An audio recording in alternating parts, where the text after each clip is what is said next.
Now, I would like to introduce Bob Gossett to share a few words with us. Bob has had the unique opportunity in the last year to serve as a board member on multiple committees and most recently as the interim director of our food bank.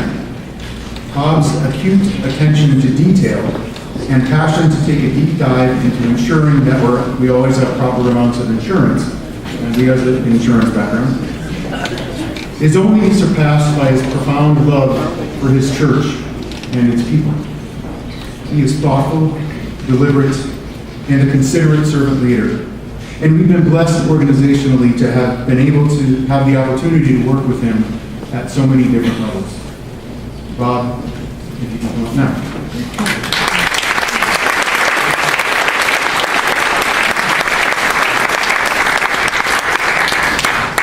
Thank you.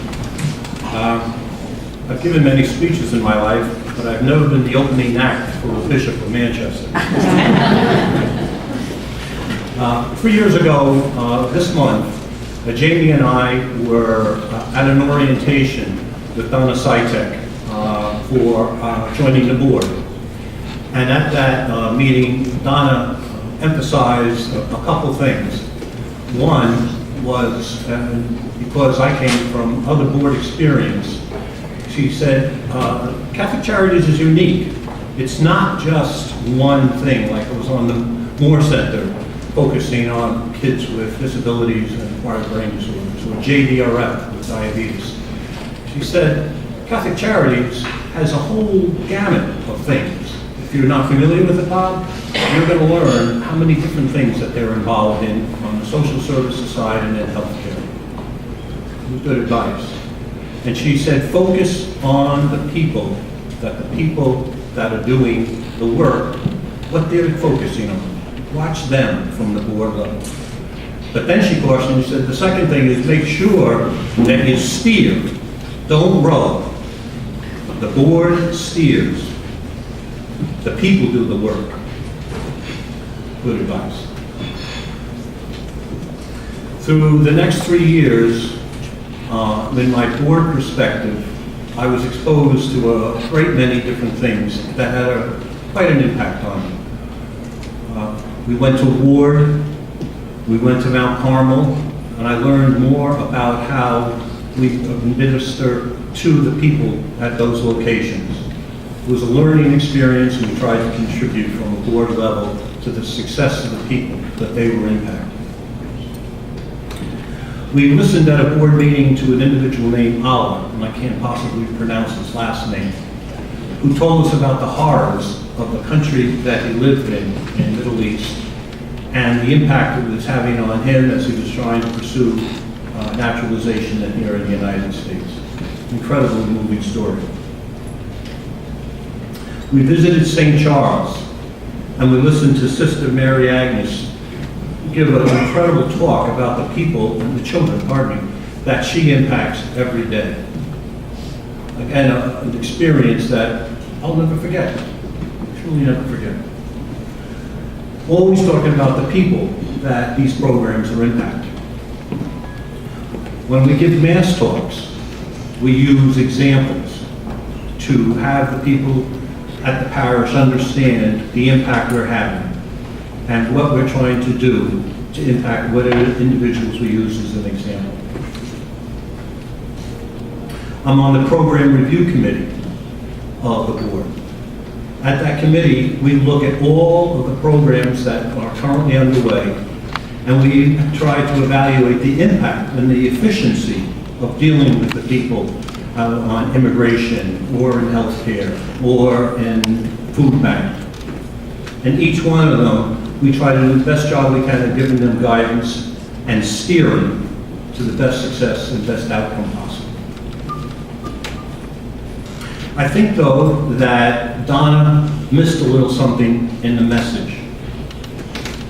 I believe that she forgot to talk about the people that are the staff of Catholic Charities, the 1,100 people that deliver every day to the people out there that need the help from people like Tom and his team. It's not the biggest issue to try to figure out that Donna was not ignoring the staff, obviously not. But in my 3 months of rowing at the food bank, it's had a profound impact on me that the staff every day listens and delivers the message and the mission to heal, comfort, and embrace.